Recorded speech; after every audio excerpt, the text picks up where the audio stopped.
Nu ska vi träna någonting som kallas för defensiv körstil.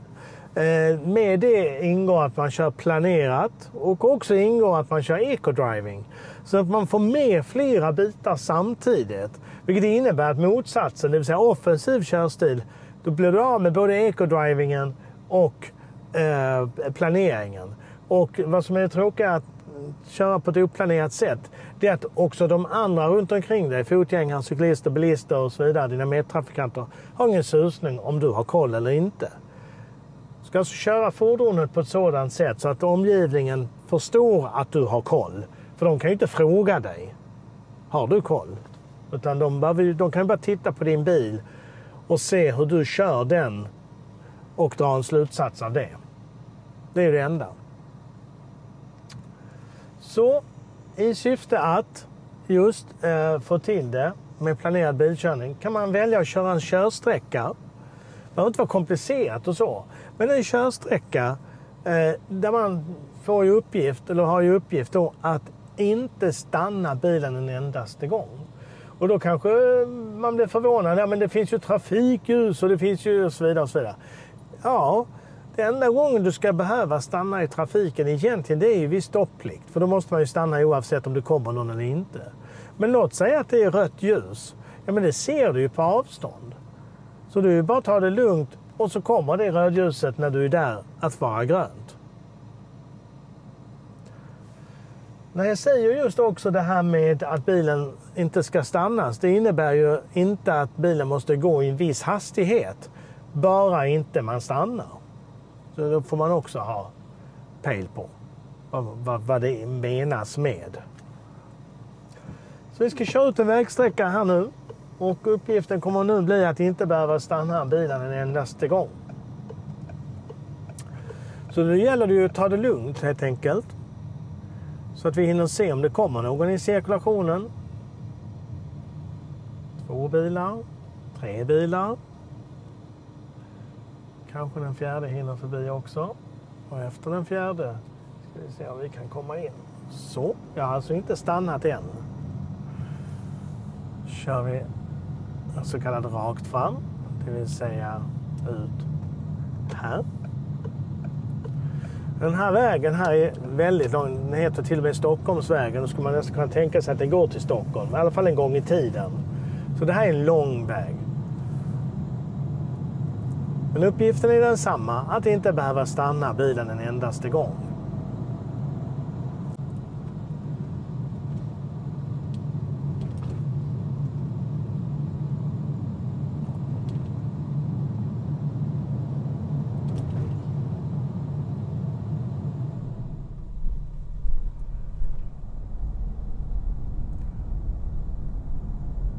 Tittar vi långt fram. Långt fram, ja, det är ganska ofta elever får den kommentaren av kanske en trafiklärare.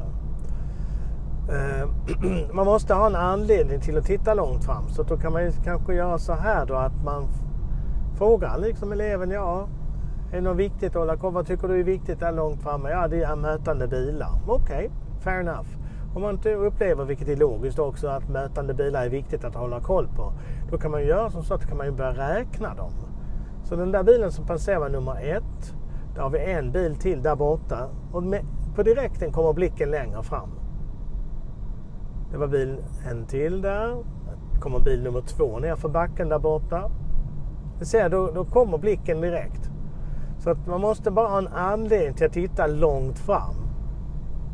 Och ha koll på mötande trafik, ja, det är ju viktigt. Ingen fotgängare som är på gång och vill jag gå över. Eller ta skidorna över.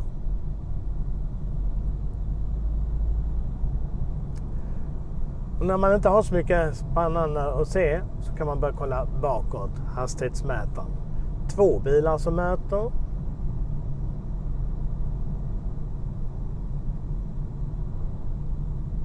En bil som möter.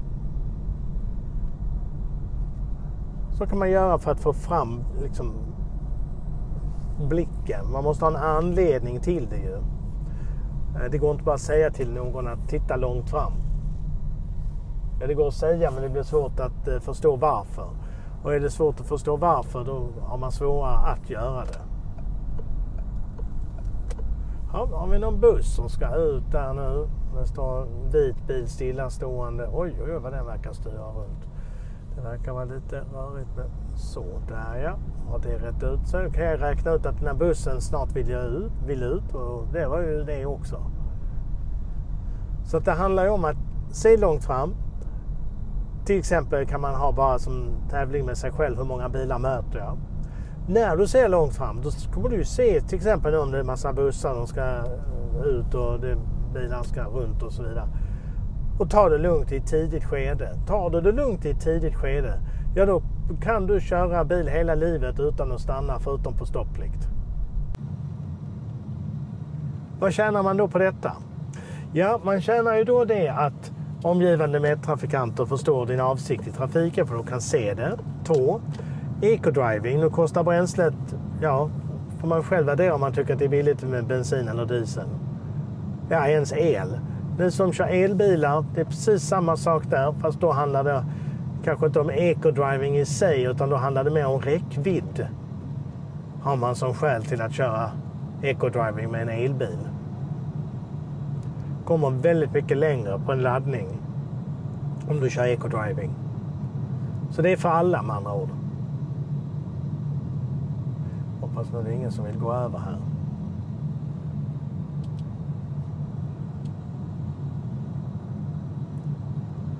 Det är ingen som... För när vi har vi trafikljus då får man se så det inte står någon där människa som kanske har tryckt på knappen. För då kan man ju räkna ut att det snart kommer att bli rött. Så det är mycket sådär man får tänka till. Man brukar säga tänka bör man, annars dör man.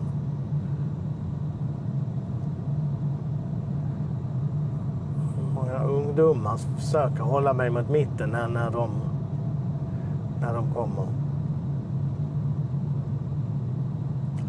Ja, där nere har vi en cirkulationsplats. Vi möter 4 bilar. Ja, okej, det var motorcykel. Så att, ja, de svängde av. Bromsa i god tid innan cirkulationen, för om det kommer trafik i den ska vi slippa behöva stanna. Vi ser att det ser fritt ut. Det var ju väldigt trevligt det här, måste jag ju säga. Och så blinkar vi ut så lastbilschauffören förstår att vi ska ut. Och så behöver inte han bromsa. För behöver en lastbil bromsa så kan man tänka sig att det är rätt stor vikt som ska sättas i fart igen. Ja, vad har vi här framme? 50-skylt. Vi har utryckning. Ska se här. Okay. Där framme har vi rött som faktiskt blir grönt.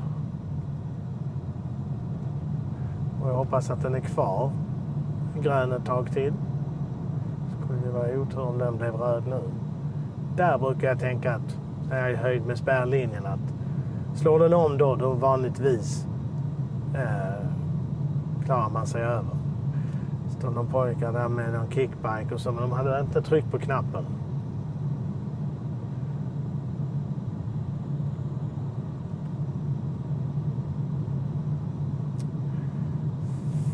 ...50 kilometer i timmen. Cirkulation. Ser lite grötigt ut där framme. Det är cirkulation och det ser ut att vara rätt mycket trafik. Min varmaste rekommendation då det är att kom lugnt in så du hinner med allt. Övergångsställen, damen ska gå över och så vidare och så vidare. Nej, inte idag kanske. Det såg ut så. Och den bilen ska dit och den vita ska dit. Och vi slapp stanna och vi ska ut här. Många elever upplever trafiksituationer. Ja, det är så rörigt, det är så mycket att tänka på. Och så är det ju absolut. Det är inget, så kan det absolut vara, så det är inget märkligt i det. Det är bara det att ta det lugnt då. Och framförallt ta det lugnt inför det. Men för att kunna ta det lugnt inför en rörig situation, då måste du ju ha sett den röriga situationen. Annars går det liksom inte ihop.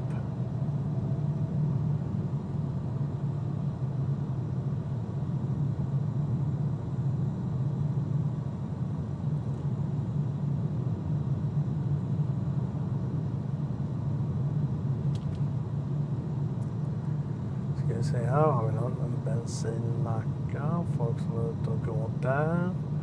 Det jag gör nu, det kallas för berättande körning och det kan jag tipsa om.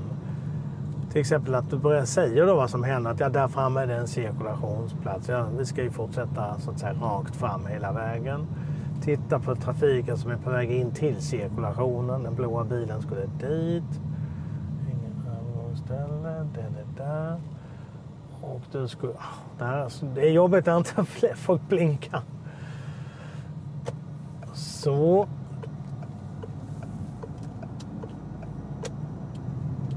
Man slapp stanna i vart fall. Huvudled. Kör vi ut. Ur Täby kyrkby tydligen. 70 km/h.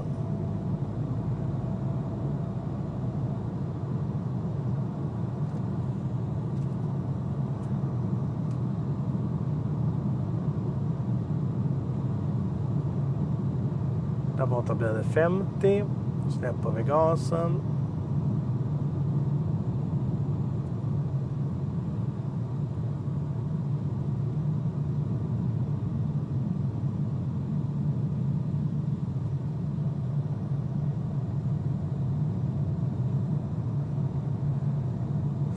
I huvudled. Det är ganska vanligt att elever tror att det är bara huvudled på 70 vägar och snabbare. Alltså, det är som sagt att det är den gula fyrkanten som bestämmer. Där borta blir det rött ljus nu. Och det betyder ju alltså att om jag nu ska slippa stanna där borta behöver jag ju ta det lugnt härifrån. Så att jag... Sen är det en grön igen.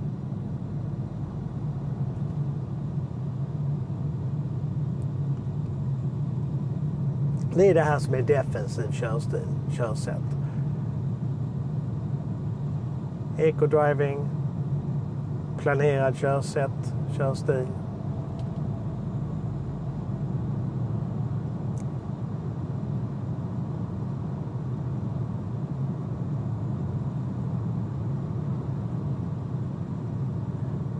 Kommer vi ner till en korsning. Jag ska se vilken färg. Ja, det är rött ljus.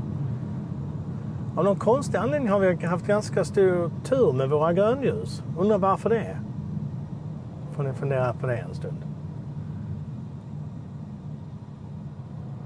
Hoppas jag också turen håller i sig.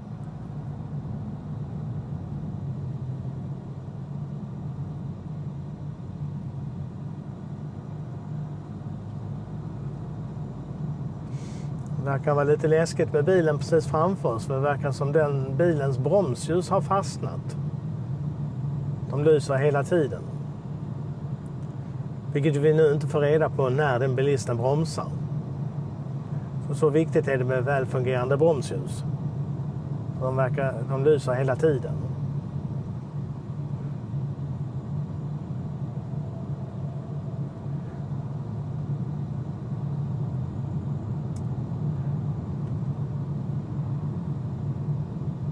Så jag också att jag har lite extra avstånd till den.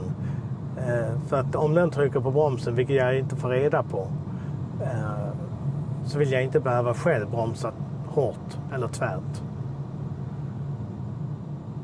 Så. Kommer vi in till en cirkulationsplats. Vi ser att den går väl. Nu är de bilarna igenom. Kan vi kolla att det ser lugnt ut från vänster. Lastbilen blinkar så duktigt ut där.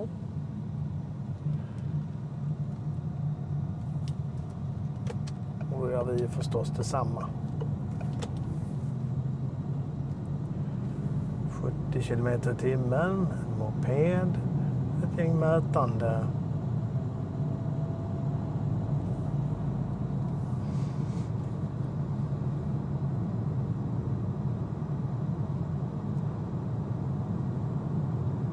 Så det med planerad körstil och defensiv körning innebär ju också att ha säkerhetsmarginaler. Och det är precis det jag har nu här till bilen framför.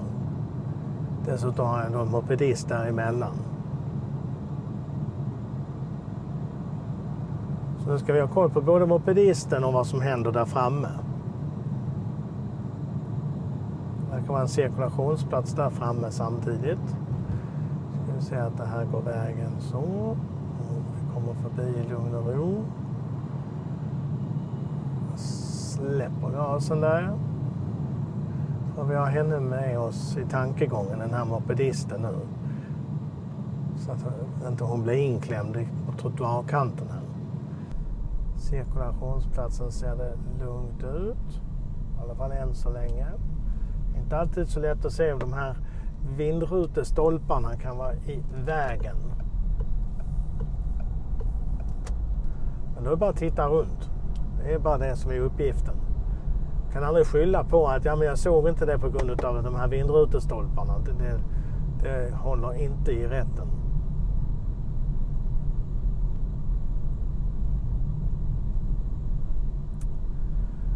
Sen brukar man ibland lägga upp lite buskage och grejer så här för att göra sikten lite sämre avsiktligt. Och det hänger ihop med att då tvingas bilisterna ner i fart på ett annat sätt. Så är ni med om trafiksituationen och ni tycker att det vore mycket bättre att det vore bättre sikt in i situationen, så beror det på helt enkelt att om det är bättre sikt in i situationen, då kör vi oftast fortare in i den. Och det är inte önskvärt. Har vi rött ljus. Ska vi se här, vi klarar oss utan att stanna. Och vi tar det lugnt. Och det är tidigt. Mopedisten är nog väldigt nöjd. Vi får sätta fötterna på marken. Vi har henne bakom oss. Det verkar som att bara detta kör... Nej. Båda körfälten här går rakt fram. Ja. Bara ta det lugnt. Vi kommer till cirkulationen.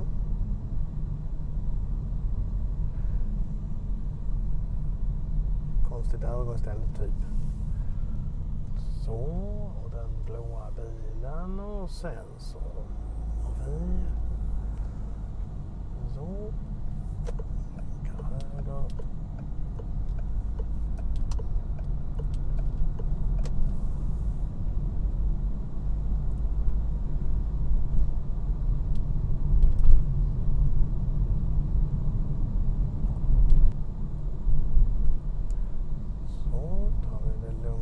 Cirkulationen, försöker få lite sikt in, och då har den bilen passerat och den, och så ska vi se lite speciellt här man behöver byta körfält för att just kunna fortsätta rakt fram. Så har vi den, och var ska den någonstans, och den vill hit.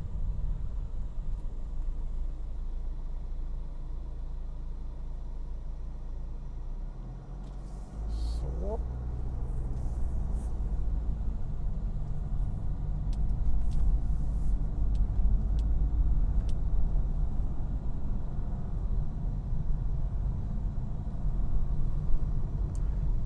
Det kan vara lite till. Fortsätta rakt fram. Det ser lugnt ut där. Den bilen vill dit. Oj. Så. Blinkers höger. Ja, nu ska de in. Den svarta bilen för utfartsegen där. Eller ja, verkar blå. Så där. Inga fotgängare på gång. Huvudleden upp här. Och alldeles strax så är det inte bara huvudleden som upphör, utan faktiskt också hela denna gata. Så nu har vi alltså kört, jag vet inte hur länge, men i alla fall, vi har kört en bra stund om en lång sträcka. Att variera trafiksignaler, övergångsställen, cirkulationsplatser. Och lyckats att inte stanna en endaste gång.